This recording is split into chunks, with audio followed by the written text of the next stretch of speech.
Welcome back to match 3. This is Old Man Poole. Not an out of this world hand, but not a terrible one either. Yeah, let's go ahead and keep. I mean, we've got lands and spells. It's hard to throw something like this back, even if it's not particularly fast. Okay, let's play Botanical Sanctum. We have lots of counter magic in hand, and I mean, an Avenger to maybe finish off the game later on, but. Alright, let's Force Spike that. Pretty much anytime you have the opportunity to Force Spike, you should Force Spike. So again, it just goes down. It has such diminishing quality as the game goes longer.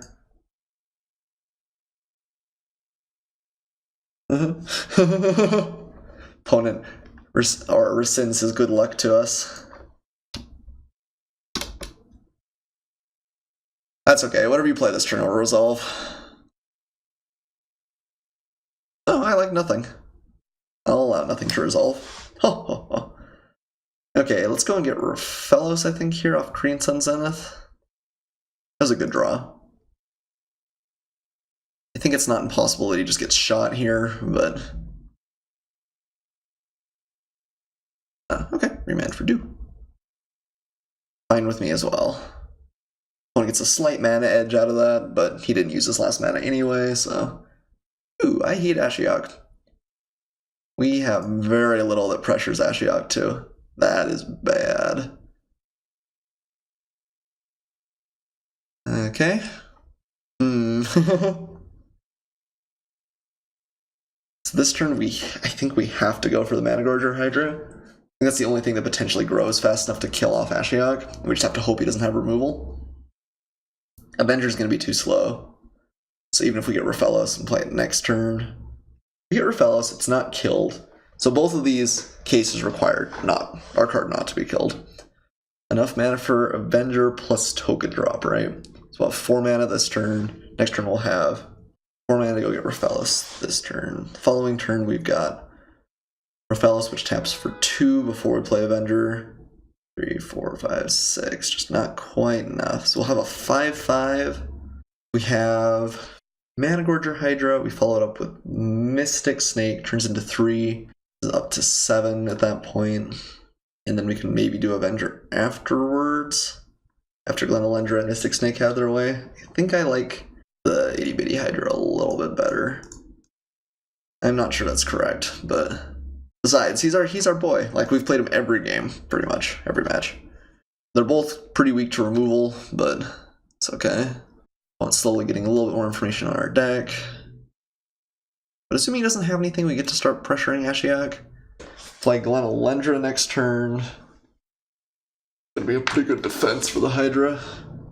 And this actually misses, which is pretty nice. Opponent doesn't know we have counter magic now, though. But not being able to take anything is pretty fantastic, and even buffed up our Hydra just a little bit, so... I wonder if that means we're better off keeping a Mystic Snake against our opponent. I guess Glenalendra is nice because it's going to be 2 damage regardless going forward. But I think if he had removal, he uses it. I think I still like Glenalendra just because it's an extra 2 damage of pressure, whereas Mystic Snake loses most of its utility if we're not countering something.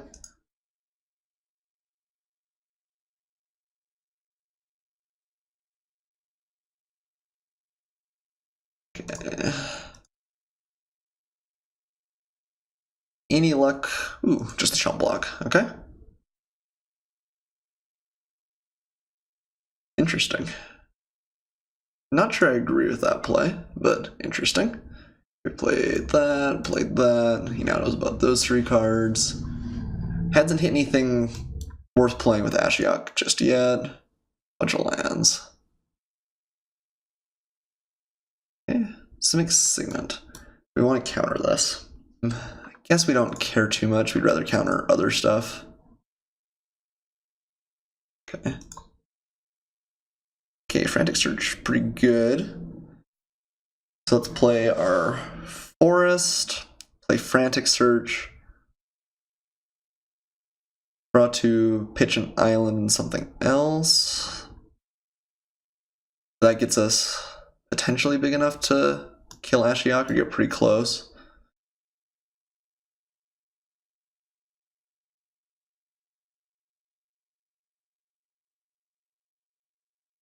We have to find another thing to play off of this, but... Okay, opponent concedes. That's felt a little bit premature, but maybe he knows he just doesn't have tons that deals with the Hydra in his deck. Okay, well... The games that we've won have been off Hydra and Counter Magic backup. Maybe that's more what the blue-green deck should be. Okay. Do we want to change anything? Force Spike still seems fine. I think that's our most sideboard outable card in a lot of matchups. Yeah, I think we run it back. Alright, well, the 2/1s within grasp. All we need is like Bribery or Show and Tell Sundering Titan counts. This is basic lands only, right? So Botanical Sanctum, Forest. Pretty good. And hopefully we don't run into something even worse from our opponent. Go ahead and keep. Don't have any early interaction, which is tough. So I don't want to play Tropical because I want to avoid playing Islands if I can. I guess you play the Botanical Sanctum here first anyway, but... Chart a Course. Okay. I'm a fan of Chart a Course. It's possible my opponent's playing Reanimator deck too. In which case I'd like him to get his big stuff out of the graveyard. Yeah, Lightning Greaves means Reanimator. So he doesn't know we have Show and Tell in the deck, but it's still kind of scary. That could just lose us the game. So I'm actually really kind of hoping he pitches... I guess if he had a Reanimator target, he probably would pitch it there instead of the Greaves. It's a kind of a big risk to take, but I think if you have it, you pitch it, right? Unless he's just got Basalt Monolith, he's like, oh, I'll just play it old-fashioned way. Oh my goodness, I'm so scared right now.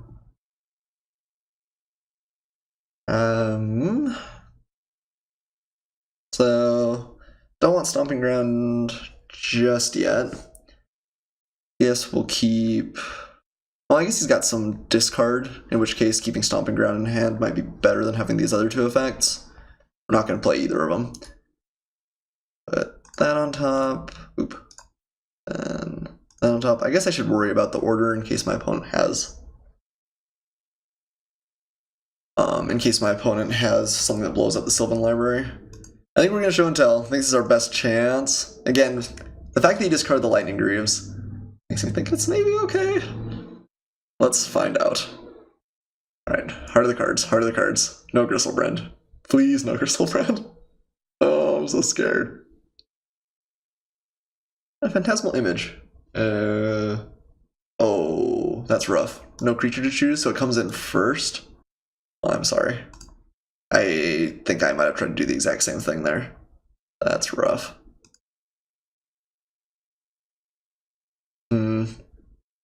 Yeah, that's... feels bad, man. He's still got Basalt Monolith. I mean, he's got stuff to do with his mana, but... that was a pretty big hit for us that we dodged something there from our opponent. It's possible he's not Reanimator, but I think that you don't play Lightning Greaves unless you are. Oh, okay. Commit's pretty good. We're actually in kind of trouble now, because now he's got a lot more mana. I guess he can't untap the Basalt Monolith, though. Yeah, neither of us have lands. I think that probably favors my opponent. Maybe not by miles. Always yes. Always yield. So... I think we want to play Xenagos before anything else, but I guess we'll put these two back and take the Force Spike. There's still some merit in not playing other basics, but I think we're going to be a ways away from Sundering Titan anyway. Not going to pay the life. Okay, well, we got Force Spike to interact for over the next couple of turns, and then hopefully Xenagos sticks, and that might be enough. And once out of lands. Ooh, Bribery's good too. Guess we'll take Jace before the other two, though. And I guess still some slight advantage in not playing blue. It turns out that blowing up 3 lands from your opponent's pretty strong, though, especially if you've got the lands to play afterwards. I think that probably was correct committing there, but having to tap down the Basalt Monolith was tough too. But if you don't have anything else to deal with the Sundering Titan, it's still going to kill you pretty fast.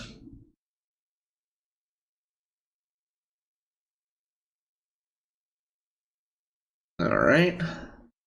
He did find a land, but no play yet. Hey, right where you're familiar. Well, I guess Elvish Mystic's a little bit better. I think we still just play Xenagos. It does leave us open to a play from my opponent, where Force Spike doesn't. Maybe we don't have to do that. Maybe we should just play it slow, play the Elvish Mystic, keep up Force Spike.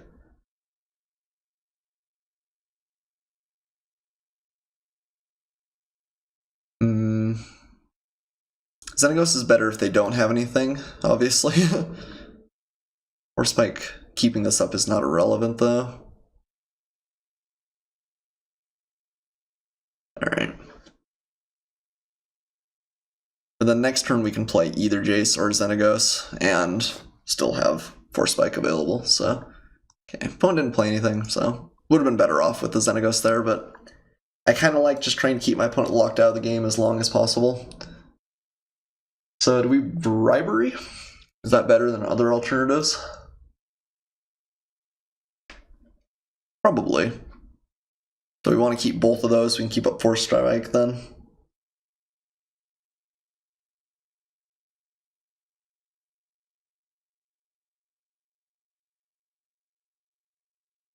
In case he does have counter magic. I imagine he won't have more than 2. Oh, we can't, actually. Oh, that was a mistake. Yeah, that was a little bit awkward, because we don't have enough blue sources. So in that case, let's play Xenagos. Xenagos can make 1 mana, doesn't do much.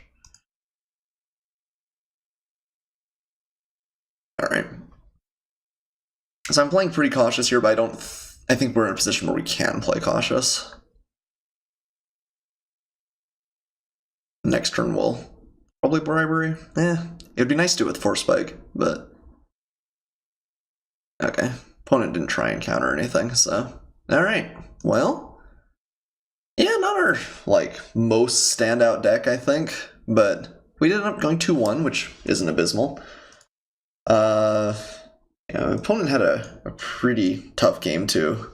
Like I said, having our opponent whiff on the show and tell was a pretty big deal. But it was fun. This is, I don't know if I can really call this mono-green. It was sort of a blue-green, I don't know, good stuff sort of deck. Upheaval did good work in one game. Never played Terastodon.